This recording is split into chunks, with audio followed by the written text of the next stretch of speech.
İkinci bab. Parvardigorning farishtasi Gilgal shahridan Bokimga kelib, İsraillarga: "Men sizlarni Misrdan elib chiqib, ajdatinglarga va'da qilingan zaminga elib bordim. Men sizlar bilan tuzgan ahdamni hargiz buzmayman. Sizlar hargiz yerlik aholilar bilan birer kelishim tuzmanglar. Ularning qurbonlik suplarini buzib tashlanglar" degan edim.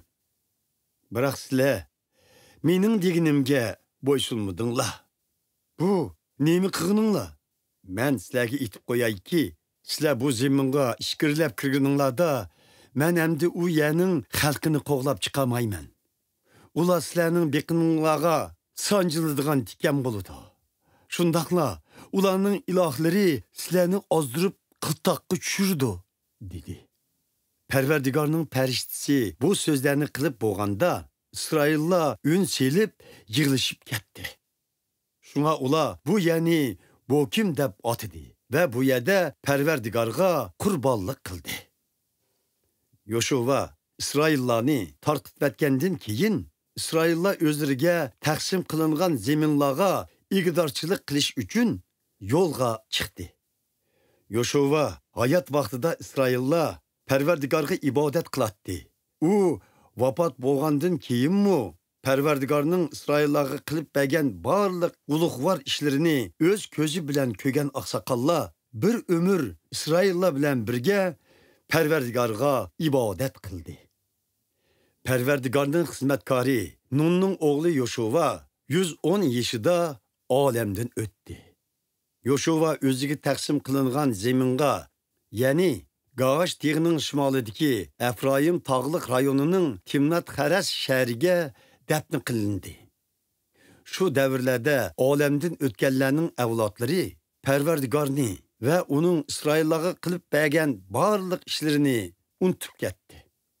Keyin İsraillar Parvardigorning nazarida yomon ish qilib, o'zlarini Misrdan elib chiqqan, ajdodlari e'tiqod qilib kelgan Parvardigordan yüz o'rib boshqa ilohlarga, ya'ni shu atrofdagi qavmlar cho'qlindigan Baal va Ashtorat degan butlarga cho'qinib, Parvardigorning g'azabini qo'zg'adi. Shunga Parvardigorning İsraillarga qahr g'azabi qaynab teshib, ularni talon-taroj qilguvchilarning qo'liga, ya'ni atrofidagi dushmanlarga tashlab berib, ularga qarshi tura olmaydigan qilib qo'ydi.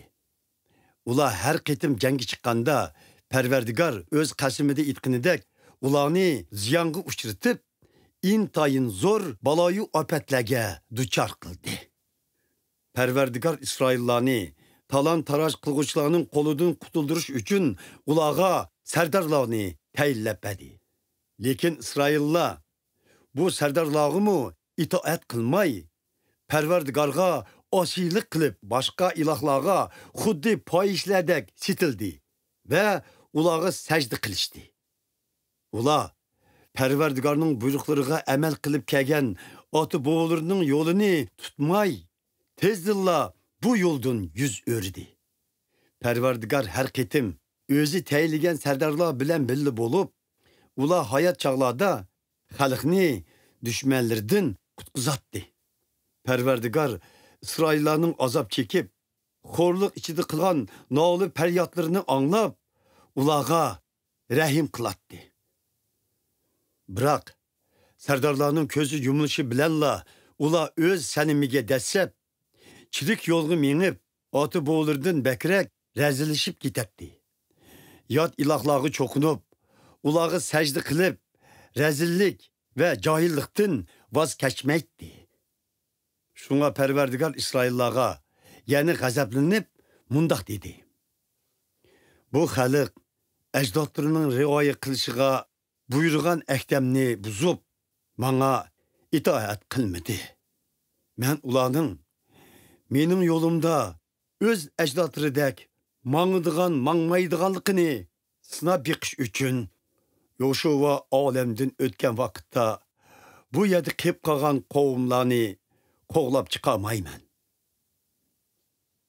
Shu vajdan Parvardigor u qavmlarni Yoshuaning qo'liga tushirib bermagan edi. Yoşova olamdan o'tgandan keyinmi ularni tezla qo'g'lab chiqarib etmay, davomliq bu zaminda turib kelishiga yo'l qo'ygan edi.